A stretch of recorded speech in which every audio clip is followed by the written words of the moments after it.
down. Down the down the diddle down the down the diddle down down the down the diddle diddle down the down the diddle diddle down the down the diddle down down the down the diddle diddle diddle diddle diddle down down down down. Down the down the diddle down the down the diddle down down the down the diddle diddle down the down the diddle diddle down the down the diddle down down the down the diddle diddle diddle diddle diddle down down down down. Down the down the diddle down the down the diddle down down the down the diddle diddle down the down the diddle diddle down the down the diddle down down the down the diddle diddle diddle diddle diddle down down down down.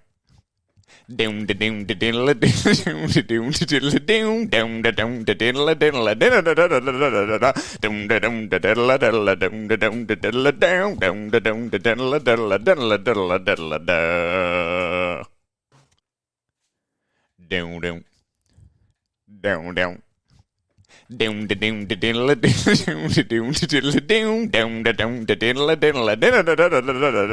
the down the diddle down the down the diddle down down the down the diddle diddle down the down the diddle diddle down the down the diddle down down the down the diddle diddle diddle diddle diddle down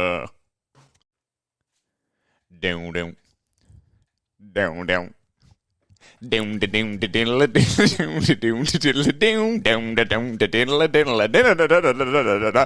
the diddle down the down the diddle down down the down the diddle diddle down the down the diddle diddle down the down the diddle down down the down the diddle diddle diddle diddle diddle. Oh, sorry. G'day and welcome to the Ball Boys AFL Fantasy Podcast. I'm your host, Mitch Casey, and you are listening to a Ball Boys AFL Fantasy live show on a Friday afternoon. We are talking captains, trading targets, and you may notice I'm riding solo today, but nonetheless, we're going to have a big, cracking episode. Let's go! Hodges done it from nowhere. Boston to goal from inside the 30. Sheed from the boundary. Dusty.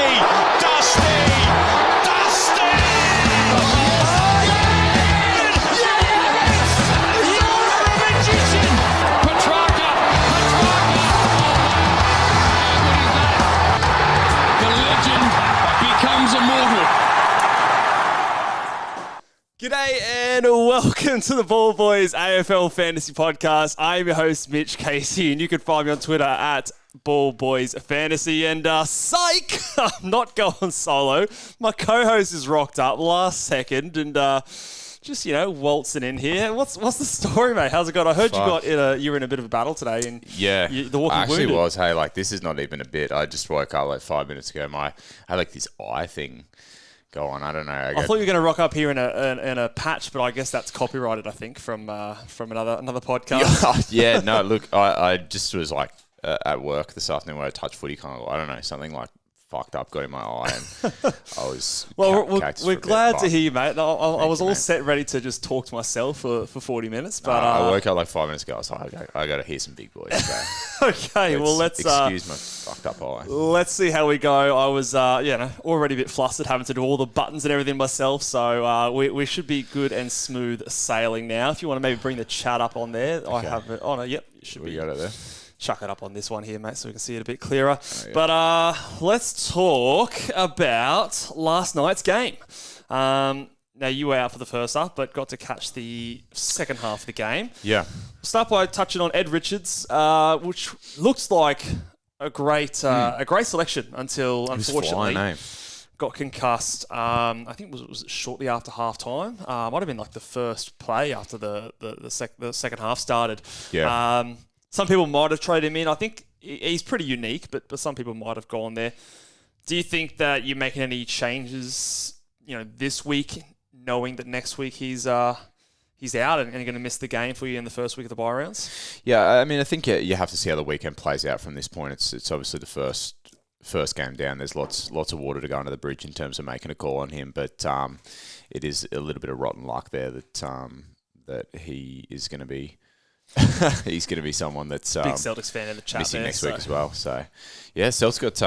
I didn't see. Did they play 2-0, today? bro. 2-0. They stole one the other day. Oh, but they should not have won that game. No chance. Jaylen Brown shot was absolute.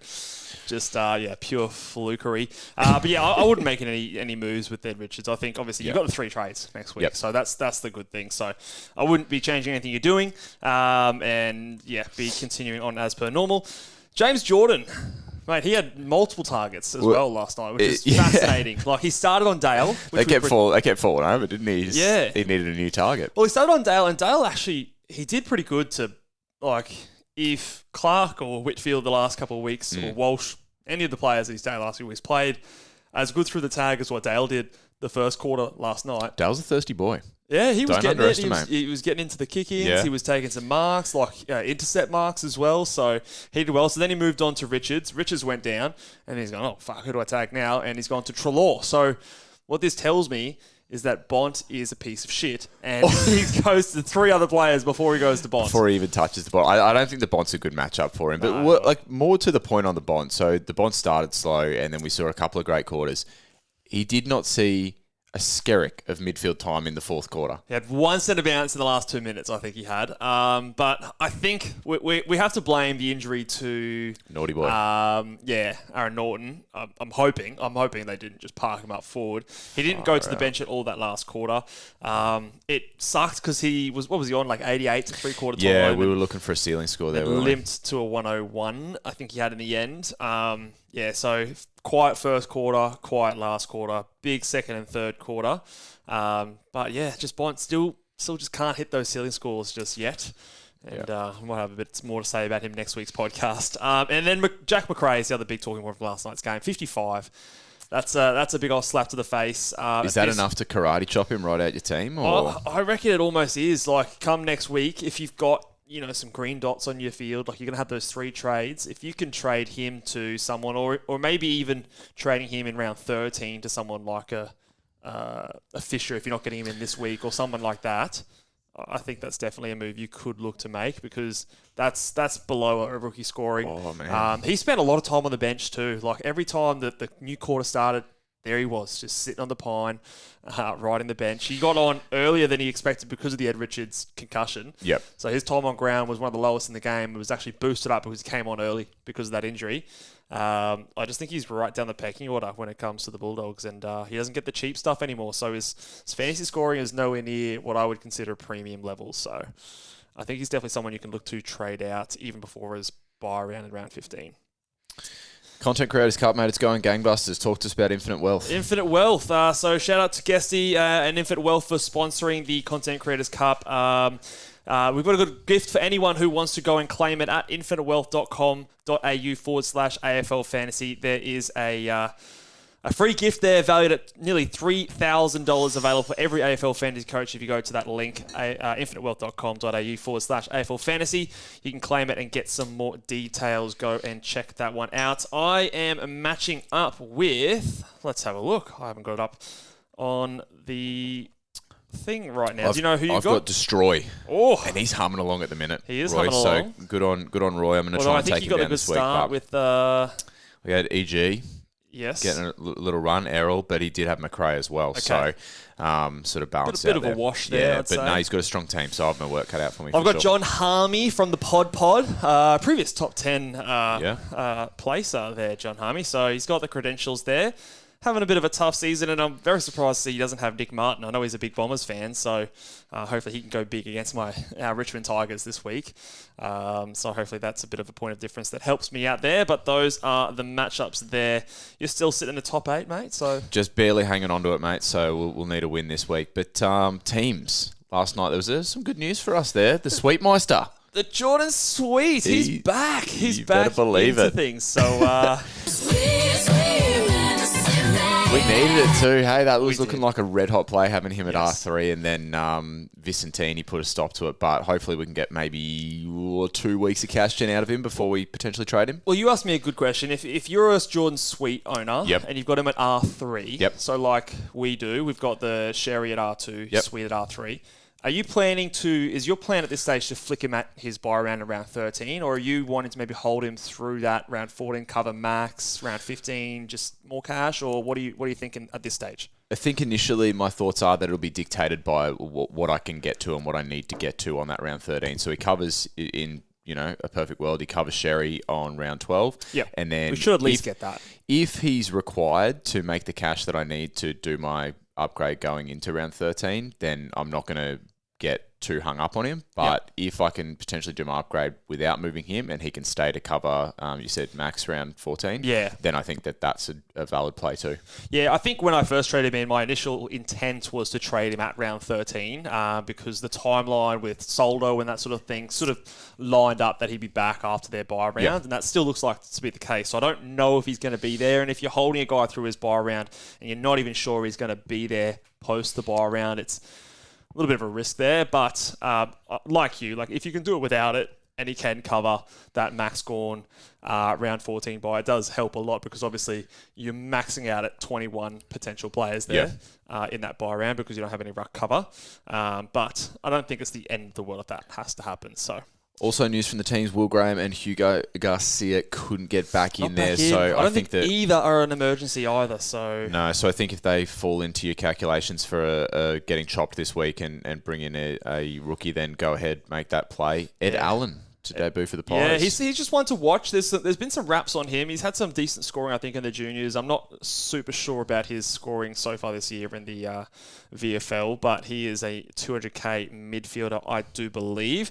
I'm still not the type of person that trades into these guys, sight unseen, but he is someone that, you've heard a little bit about him before, and so I think he's one to watch, as is Clay Hall. Now, I don't know, we'll check the 5 o'clock teams, but he was named at least on their extended bench. Let's check right now if he's made the cut, but he's another 200k mid that you could also have a look at that did get some pre-season buzz. Let's have a look. Did he make the cut? No, he didn't. Okay, he didn't. He got the chop. I still think that the Eagles are back in though. I still think the Eagles are pretty happy with him. I think they're going to be able to mould him into quite a player as well. So.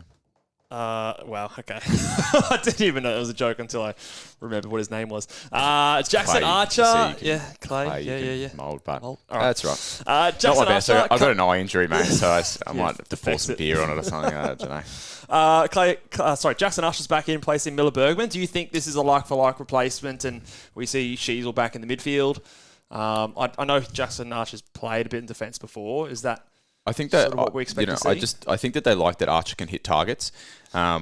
He's back on, guys. He's back on. Let's go. One eye, two eyes. It doesn't matter. I think if you're a Sheasel owner, I think you. Maybe I would have preferred to see Phillips come back in. But I think that it is what it is. It's much of a muchness. Yeah. You've got one more week, and then you make your decision. Really, don't you? I think.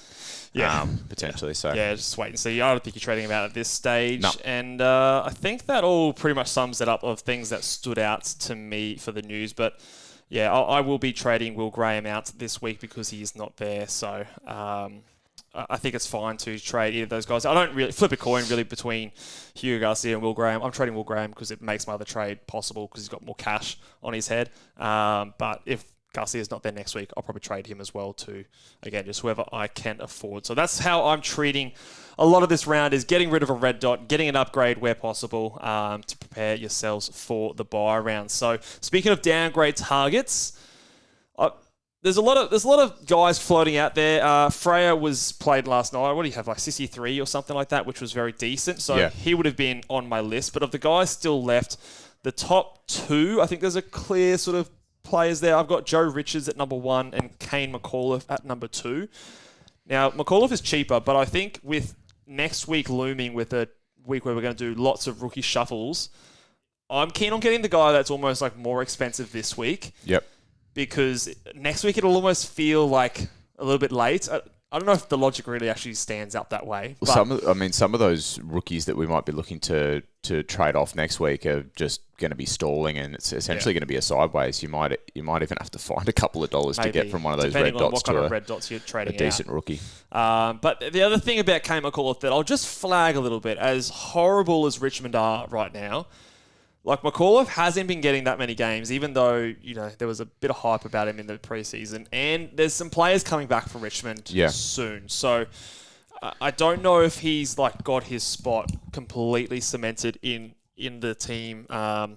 Look, if he's there next week, I'd be very happy to jump onto him. And if you already got Joe Richards or you want a midfielder, I still think it's okay. But I kind of almost feel better about Joe Richards' job security than I do Kane McAuliffe, despite obviously Richmond being the team that they are and the Pies being the team that they are. Yeah. Just, I guess, looking at the ins and outs of the last few weeks, that's kind of just how it appears to me. You could also look at Lockie Sullivan still, who's now over 300k. I don't think I'd be getting, if you've missed Revel at this point, I don't think I'd be getting him because of his round 12 bye just yet. And other than that, there's not a whole lot that I love, and especially the defenders. Like, if you've got someone like a Blake Howes or someone you want to trade out, or a Graham who's sitting in your defence, there's fuck all defenders in there. You could throw in the Hawthorn, what's his name? Phillips. He could be there, but I don't expect him to score much. Ethan Phillips. What about Gold Coast's young fella? He's 300 and something K. I don't know how solid his job security is. I'll just check the Hawthorn. Don't worry about Ethan Phillips. Actually, he was omitted, so there's another one scratched off there. Chopped. It's tough going for the defenders. So I think if you can, try and go those other mids or forwards. But I am hoping that we do get a defender sooner rather than later, because I haven't made a rookie defensive trade this entire season. I started with Blake Howes and Reed in my D7, D8, and they're still sitting there because there's no one's come through. Very slim pickings there. Okay, talk to us about some upgrade targets. Upgrade targets, they're very, very similar to the start of the week. I still sort of stand by most of them. Sexton's the number one. Oliver and Tom Green is your cheaper midfield targets. Zach Fisher. And also, I've slipped in Jai Caldwell there instead of Zachy Merritt, because it's just cheaper. And I think without Parrish there now, who's been confirmed out for the next 3 weeks, so to their bye round, Jai Caldwell has a chance to go on a decent run here. So hopefully we see more of what we saw last week, where he turned up 105 and looked good. Looked very, very good. He did look good. It's a pity that he can't get that time on ground up, because when he's out there, he looks red hot. Yeah. Are you seeing the screen here okay? Yeah. Oh, it's going all blurry. Hey, Bales has identified that this eye is indeed giving me trouble. Okay, we'll see how we go. I'll have to read some of these questions out to you later. Strong case of pink eye. Yeah. So Reese FMs reckons Bruce Revel is the fan favourite, at least. They do cheer his name, but yeah, I mean, the low time on ground never helps. They revel in him a bit, don't they? Yeah, bit of a... Did I use that in the right context? I don't even know. I'll let it slip. But yeah, no, any round 12 rookies at this stage, I wouldn't bother, because you might as well get someone who's going to play more than one game to make a bit more cash. I know I've always stressed about don't worry about the premiums, but... Almost perfectly, mate. Oh, nailed it. But for the rookies, I think it's a little bit different. You do want them making cash for longer than 1 week. Correct. So, yes. What are your thoughts about Jai Caldwell? Do you reckon he's an option? I think he's a good option if you don't want to go Fisher, because you're worried about the buy structure and things like that. So if you're a bit heavy around what's the price there at the minute? Can you read it out to me? Jai Caldwell is $746. The prices are so small and I can't see. $50K more than a Fisher. But I reckon he pips him by like 30 plus points this week, just with the matchup. The matchup is a key thing, isn't it? Lack of Parrish and things like that. So I feel more certain in the Fisher role long term. True. But I just think, you're getting a crap matchup. You might be heavy on that buy round already. There's not many round 14 forwards going around. So, yeah, I like Jai Caldwell. I think he can be pretty good. Should we move on to talk about? Yeah. Maybe do you want these sunnies? Perhaps I should wear the sunnies and I wouldn't deprive you, mate. Let's talk big boys, and then we can spend more time answering questions today. Let's do that.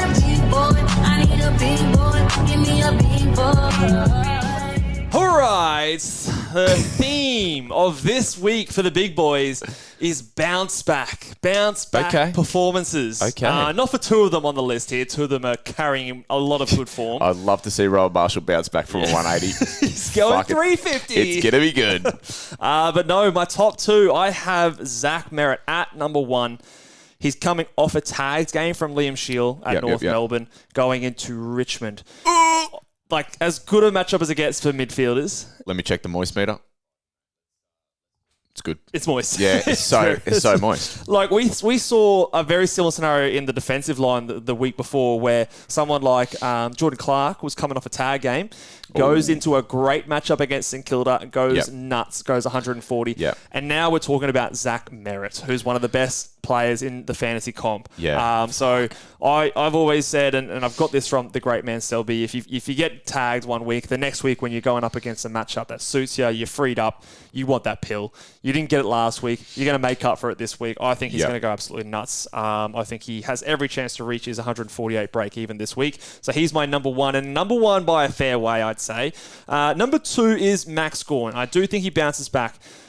If I go through some of the scores that have been given up by Rowan Marshall and the Saints in the last few weeks, there's some actually huge scores. Players like Lloyd Meek have gone really huge against him.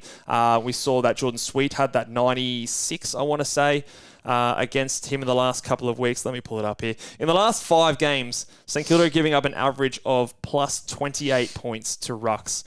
So that is Lloyd Meek went 124, Tristan Sherry went 127, Tim English went 128, Luke Jackson went 116, and Jordan Sweet went that 96. So the lowest score of 96, the rest of them all 116 or better, 3 of the last 5 120 pluses. So I think that Max Gawn, despite having his dinner plate hands, as Roy likes to say last week, I think he bounces back. I'm not as confident with Big Gawny just in the last little bit. I just don't. Yeah. I don't know whether it's been there. Hey, and he's a guy. They roughed him up. They did the Sydney tactic against him last week. They did, but he's a guy that in a little bit like Bont, when he's getting points, it looks effortless, and then when he's not getting points, he looks like a baby giraffe sometimes. Yeah. It's hard to watch. And last 3 weeks just hasn't filled me with confidence, but I am a slave to the big boys, so I will be going there. Yeah, look, he was as high as 1 this week, but my confidence in him compared to Merritt is lower, so I dropped him down to number 2. But I think the numbers just are huge in terms of what's been given up from St Kilda. And I have a bit more confidence in Max. Like, we saw him get owned by Grundy in round 0. Round 1, he comes and drops a 137. So this is a guy that bounces back. A proud man. He's a proud man, so I think he has every ability. Number 4 is Tom Green, and he's going to be my VC going to this round. Trade in into VC. Trade in into VC. Okay. We've seen the matchups the last few rounds. So the Port Adelaide guys went big. I'm pretty sure we saw a Wines go 130. If Wines can go 130 against Geelong, Tom Green, he can do that easily. We saw the Suns all go big against him. Rao, I think, also went 130 plus. So those in and under, inside, main ball winning mids go really good against them. So I think Tom Green will be no exception. And then number 5, coming off his hot 148, Zorko comes in at number 5, who have given up back-to-back 130s into their defender, the main distributors of defenders in the last couple of weeks. So assuming he doesn't get a Finn McGuinness tag or anything like that, Zorko should be big once again. Just missing my number 5, my top 5, is Nick Martin, who would probably feature there. Why is he playing forward? If I knew he was playing fucking back. Why did he come on and play forward in that second half? It was hard to watch with a VC on it, I tell you. Yeah, that seemed like a weird one. Plus, they've got Jordan Ridley coming back in this week. So a little bit of doubt just creeping into my mind about that. I think it's a great VC option, but I do believe, do they play later in the round? Oh, they play the Saturday night. So I think it's a really decent VC option if you have someone you're confidently going into the next week. Could be nice. And then at number 7, I have Jordan Dawson. I actually really like that top 7. I think there's a bit of a drop away from 7 to 8 on my list. So Dawson, I think, is also another really good option. At 8, I've got Dunkley. 9, I've got Sarong. And at 10, I had Isaac Heaney from last night. And you're not probably taking the 100 that he scored. So I think there are some good options there. Nick Dacos didn't feature in this one because Freo have actually been tough to score against for mids. They give up more to the half-back type players. I did read a little article that there was going to be some attention given to him as well. To Dacos? Yeah. I mean, yeah, like their midfield is pretty depleted, so it's really just him as the main guy standing. Like, you're not doing much about Crisp or I don't know whether it was hard Pendles attention, but it was just like, we're not going to let Dacos have 40 and beat us. So he's been great. Obviously, his form would maybe lean you that way. I just don't think it's the greatest matchup. And I do think there's a lot of other good matchups that I'd prefer to go. So maybe if it was a weaker week, I'd maybe slip him in there. But I do like a lot of these other guys better this week. So he doesn't quite make my top 10, nor does Zach Butters when the Port Adelaide played North Melbourne, who, again, surprisingly, they don't give up as many points. Plus, they have a tagger on there who went to Zach Merritt. Obviously, Liam Shield did a good job keeping Merritt down to, what do you have, 73 last week. So I think I wouldn't expect them to go to Rosie first game back after an injury. So Butters, to me, seems like the obvious target. So I'd probably steer clear of that one. So those are your big boys. Woo! All right, there you go. There you go, guys. well played. So I'm going to be going Tom Green into Max Gawn is my plan. Okay. You going to follow the big boys? Big boys. I'm a slave to the big boys. So last time I'll you went lock off it, you cost yourself a few points there. I did actually. Yeah, the Nick Martin into Max Gorn wasn't good. I think it would have been Butters. So I did cost myself a few points. No good. Well, there you go. Learned your lesson. Yeah, got to get back and stick with those big boys for sure. Now, mate, I noticed in the run sheet you haven't yet put a spicy take in there. Can you do one on the fly, do you reckon? Yeah, absolutely.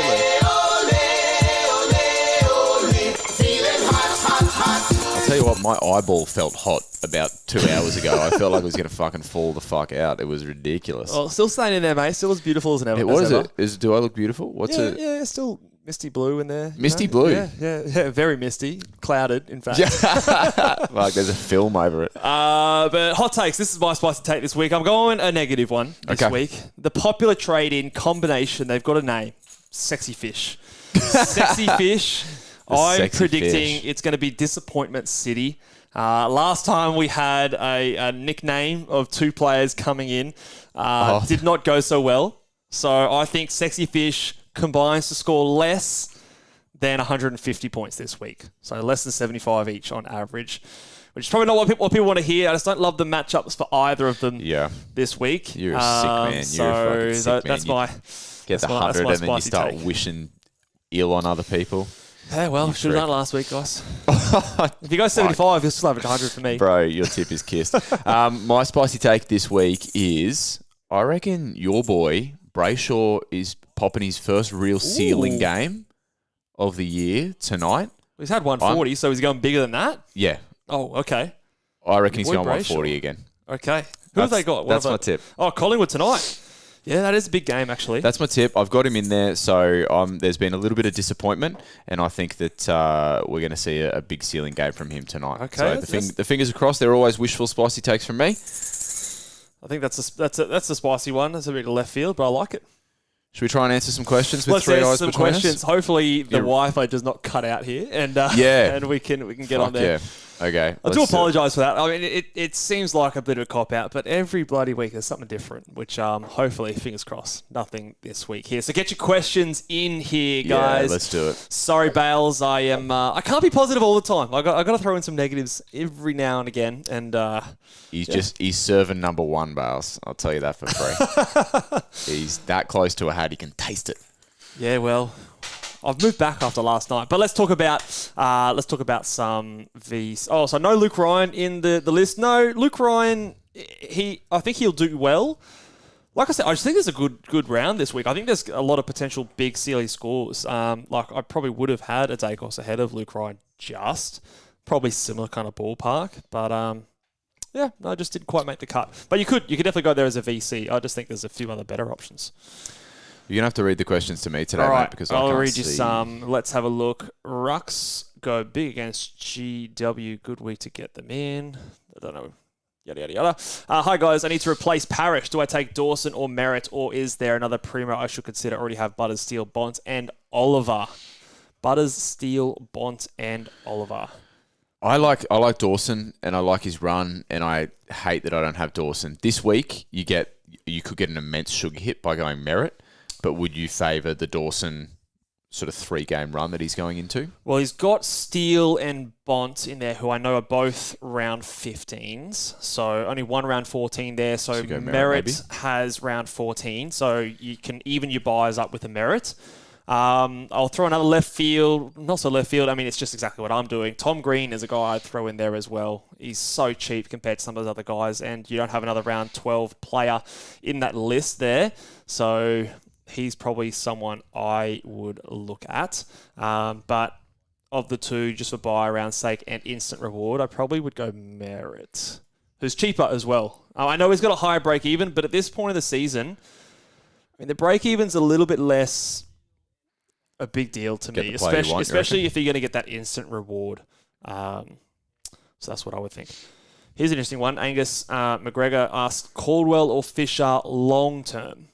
If you were to pick one and say hold them for the rest of the season, who would you pick? I said I'm more confident in the Fisher role, and full disclosure, there's very likely chance I'm trading Fisher in this week, which goes against trading in for a matchup, and I'm a little bit nervous about it.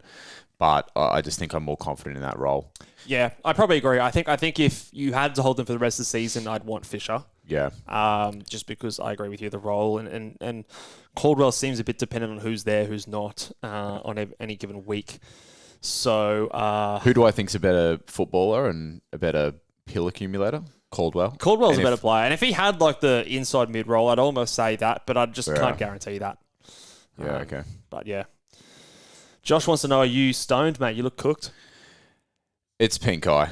It's not the devil's lettuce this time around. Just a bit of cheeky pink eye. Slight flag on Dawson, says Bales. Had some calf strapping the past couple of weeks. Nearly didn't play last week. That's what we like to hear. Dom sheet tag, baby. Okay. There's a flag. There's a flag. Oh, I thought he moved all right last week. Like, it didn't look like he was labouring around too much. So that's just my eyes. Chris has got a question here. Who is he bringing in? Is he doing Graham to Sexual Tiger? Sex Pistol? Just sex? Just a sex? Sex. Yes, please. Or Sherry to Marshall? I'm not down with this Sherry to Marshall trade. I know it's been floated out there because obviously he's gone back to 170s. Next week? No, I think you got to wait. I think you got to have Tristan Sherry because Sherry's going to be super valuable come this bye rounds, play the whole way through. Yep. If you trade in Marshall, when it comes to his bye round, you're going to have no one you want to trade him to. So by trading him in now, you're sort of like forecasting one less player on your field. Plus, it's not that much of an upgrade. You think about, like, we can't expect him to go 150s every week. Like, I know he's done it the last 2 weeks, but you just, like, no one does that. Maybe. I mean, maybe he goes 130. I reckon he's going to say, hold my beer, watch this. Hold my beer. But let's say he's 120. I've got him projected as the highest averaging player for the rest of the season. 120 is definitely on the cards, and I think that's almost like what I expect. If he goes 120, Sherry goes 100, that's a 20-point upgrade. Yeah. Graham is a red dot not playing to a player like Sexton, was it? Yeah, it was the Sex Master. Well, first of all, he's a red dot, so that's 0 to, an 80-point upgrade. But even if he is playing, it's like a 60 to 85. Like, there's 25 points. The cash gen is going up. He's someone that you don't mind flicking on his round 14 buys, so you're going to get an extra game out of that position. Yeah. I just think it's the better move any which way you look at it, personally. What do you think about Crispy? I know that obviously if we're talking crisp over Fish, I think long term the Fisher role is more likely to stick when Collingwood get the full complement back. But over the last 3 weeks, Crisp has been an elite little operator there and a decent point of difference, I think. So what's he priced at? That's something I want to ask. He's the same as Fishy, so he's 40k more, so a couple of points. So that's approximately about an 85 priced at. What do we think he can do? It's all dependent on the role. So it's like, well, how long do you see this being a play for? So when do Collingwood have their bye? Round 15. Okay, so you got 4 rounds of him. So if you get 4 rounds of him, and I don't think that Collingwood are going to be back to their full complement. Yeah, completely by that point. The buy round play is definitely a thing. I like this as a play from the Stallion, is it? The Stallion. I can't read. I can't even. Oh, yeah. Stallion. Actually, I don't mind this. I think especially with the Fisher matchup this week, if you have enough cash, it's 40k difference, so it's not chump change. But if you have enough cash to do it, I actually don't mind the look of this one for a little. I like it. Play. I like it because of the buy round. I think it's a better buy round play than a Fisher because you have and the an option immediate to flick matchup him. play. I think as well. I know Fremantle's it's not the fantastic matchup, but I do think it's better matchup than Port. Better than Port, and you've got the Dogs, Melbourne, and North Melbourne after that. So there's no real red teams. I think in that run. So I think he will. Or do I think he'll outscore Fisher in the next 5? Maybe. I'm not as sold as others are. I think he's probably someone you would have wanted to have jumped on a week ago.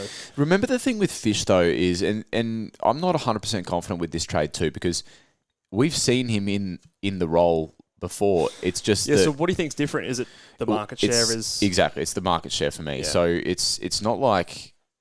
He's going into this fantastic new role that we hadn't seen before and he's suddenly scoring big. Like, he's been in that role. He just hasn't been the top dog back there. So if at any point he has an off game or if at any point there is somebody that decides they're going to take some pill, it's not like he's just going to... Well, seemingly it's not like he's going to just demand it, but hopefully we're talking about a new Fish this time around. We'll see. Hopefully, yeah. Feelings on Peatling. Peatling's a name that's popped up. So I can't get around this one. Okay. I wasn't a fan 2 weeks ago. I'm definitely not a fan now when his buy round is next week. Like, he's 444,000. They're very reluctant to give him games, obviously. It's taken a lot of injuries. Yeah.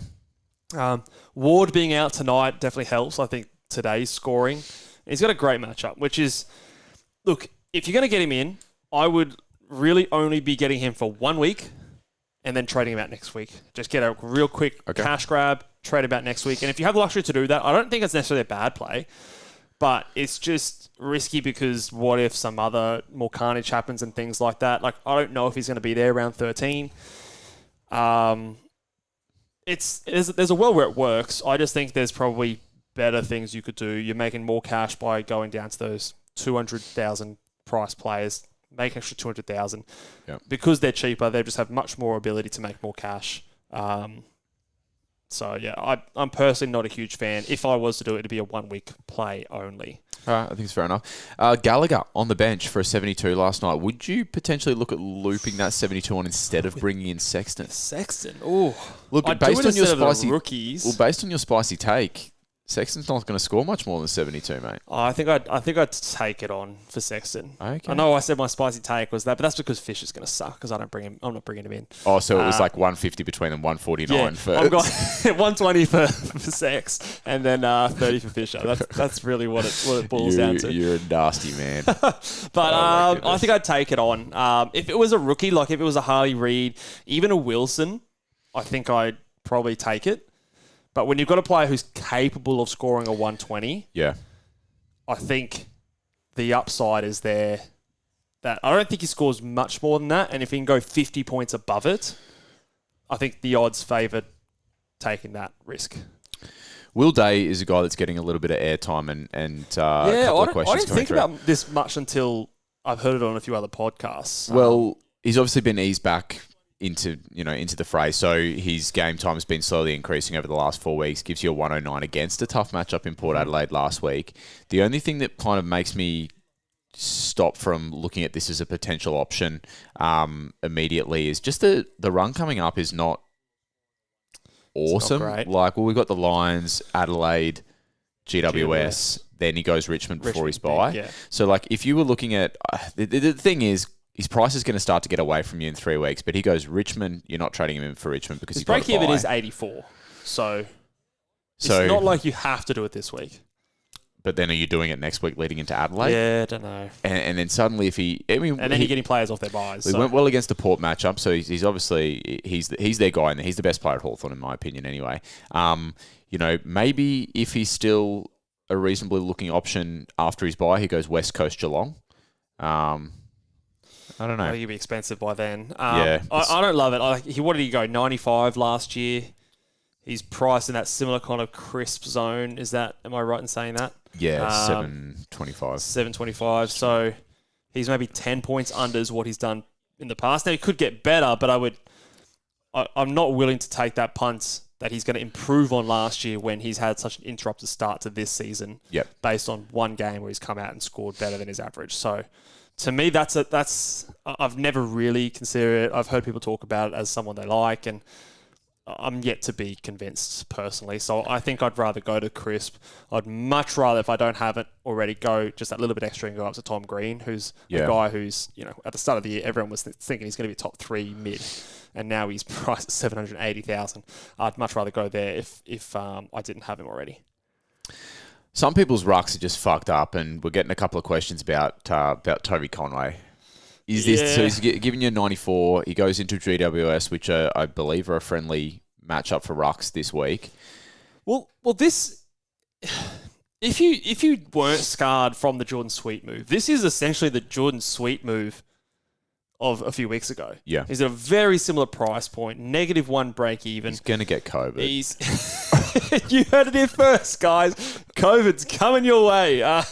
He's coming up at 94 against Jared Witts. Maybe I've got COVID. He's got GWS, Richmond, and then Sydney, who's a bit of a tougher matchup. But 2 good matchups coming up. I think if there's a world where you can trade in a Conway from 2 rookies, maybe you do have like an R3 of like a Harry Barnett, and you wanted to get like a Will Graham. I don't know, maybe you've got some cash sitting there and you can go Will Graham across to him and then a rookie up for something like that. Maybe you can get a Sexton and a Conway in a trade like that. It's something I'd consider because it might help you cover a Tristan Sherry in your buy rounds. But I don't think I'd be wanting to get him on my field.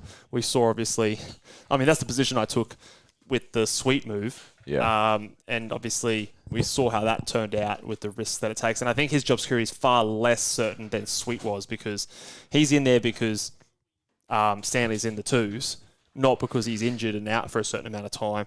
Now, there's a lot of people saying that Stanley might not be coming back at all, but I don't know. It's Geelong. If that's the case. I have trouble trusting them. Yeah, but if that's the case, I like it. Yeah. He'll definitely score better than most other rookies. Yeah. I probably like that trade more for my bench than I do Peatling. I think he's got a much better ability to score well consistently and make the most out of that cash gen. Will's got an interesting question here. So he's thinking thoughts on Powell and Wilson for Crisp and Sexton, leaving Reed on field as the only rookie. I love the idea of Reed on field as the only rookie. Yeah, I like it. I have no dramas trading Wilson out. There was a few scenarios I was going to do it. Especially if Reed's the only rookie on your field. There's a world, depending on what your team looks like, where you forecast that Wilson gets traded before his bye and Reed gets traded before his bye, and you play that whole scenario out. But if you're to the you're correct. Bales, I'm fucked up. Sorted out, Rojo says, Adam. Yeah, bro. Dead set. I'm doing well to be here. Fucking off my deathbed. Someone's saying you went for a cheeky cone off camera. Get him. Yeah, we had to close the door so the smoke didn't come in here. Bro.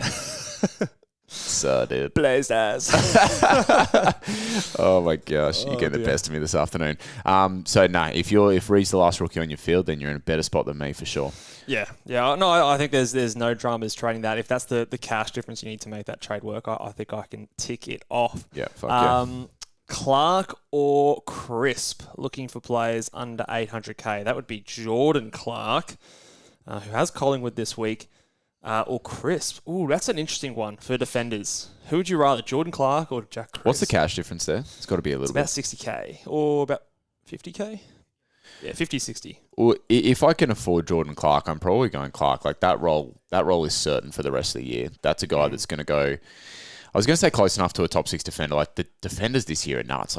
They're all going so well. I think it's a little bit off, but within, He's shown a ceiling. Once. No, but the week before he goes 50, so he goes 50, 140, and what does he average? He's about 90. 90s. Yeah, it all works out in the end. He had to compensate. He had to bring it back up. He did. Couple of good matchups. The next 2, better buy round. I think it depends on how you view those types of players because I don't know if you're going to be trading Clark out at his round 13 buy. It also maybe depends on how many rookies you've got on your field and you want to trade out. So if you are still looking to maybe trade out a rookie at round 15, I'd probably just go Clark because you're going to hold him through the buys. Yeah. But if you expect to have all your rookies upgraded by round 15, then you might trade Crisp back out and then maybe go up to whether it is a Luke Ryan or something like that off his buy and get a certain sort of top sixer. Okay. I think those are the scenarios where I'd probably go either way. Let's answer the last question, then give these people a chance to fiddle with their teams. Parish to Crisp, an option, and Kirch to Sexy. Yep, I think that's absolutely fine. Yeah, we tick that one off. Yeah, I think so Tick too. that one off. So could you please rate the current trade-in rookies? Which rookie are you trading in this week? Well, I'm trading in Richards. Yep. I'm trading in Richards because I want a forward option who's likely to be playing, because I'm going to have a few forwards on the bye next week. Yep. I also think that, getting the more expensive guy now so I can get the cheaper guys later. And I just like the fact that he's scored pretty well. Like, this guy tackles. He's had 6 and 5 tackles in his last 2 games. He seems a likely type, as a doesn't small he? forward. Yeah, I like the way he's looked. So he's my number 1. Number 2 would probably be McAuliffe. I probably would have had Freya probably 3rd in that list, but obviously he's come and gone.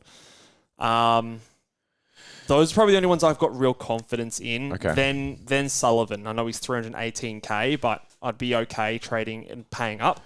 The rest I'm not too interested in. Bruce I would have Rebel, said but prior to last night, I would have said Freya. I think. Yeah, I would have had going him well, third. and it's probably good. I'm a hindsight hero, but I don't even think some of these guys. The interesting thing is, like, next week, and I'm in this position where I'm probably going to be looking to do 3 sort of correction rookie trades and get some green dots going on my field. Like, there's probably a scenario where I'm paying like 300k, even a little bit more for some of these guys, and not actually making much cash next week just to sort out my stinky bench hygiene. Let's get some links going on there. Your hot bit of Africa for sure. Fucking oath. We got, is Stewart a must trade? I think he is. Yeah, get rid of him. He's just cooked, mate. And they're going to keep tagging him because they keep losing. Yeah. There's a world. You've got to be prepared. There's a world he comes out and tons up like you do, this but week there's a blueprint out there in the AFL now of how to curb his influence. Yeah. So Geelong are a good team. They'll counter. It's a bit of a chess match, but at this stage, I'll be looking to take trade. Yeah, I think there's a shift around this time of the year where, okay, we want to get rookies off the field, but you also want to be leaving the bye rounds with a round full of premiums. And I don't think you can say Tom Stewart is a premium. He's almost like a mid-pricer at this stage, the way he's sort of performing up and down each week. So that's a rough one. We're not quite going straight to the top, but we want to have a team full of players that we're pretty happy with. And they can all go 90 plus, I think, is sort of the target.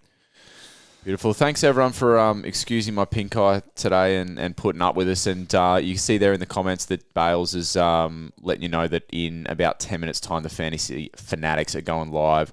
That's on Twitter. That's on YouTube. They're going live everywhere. So make sure you check them out. And best of luck with your teams this weekend. Yeah, best of luck, guys. And make sure you listen to the big boys, not like this man sitting next to me. We're going to go off and hit the bongs after this. And I hope your trades go well and your team flies this week. Make sure you like and subscribe. I'm flying already. Flying high. So yes, do make sure you hit the like button and subscribe to this channel if you haven't done so already. 5-star rating review, all that good shit. And we'll catch you guys on Monday. See you later. Bye.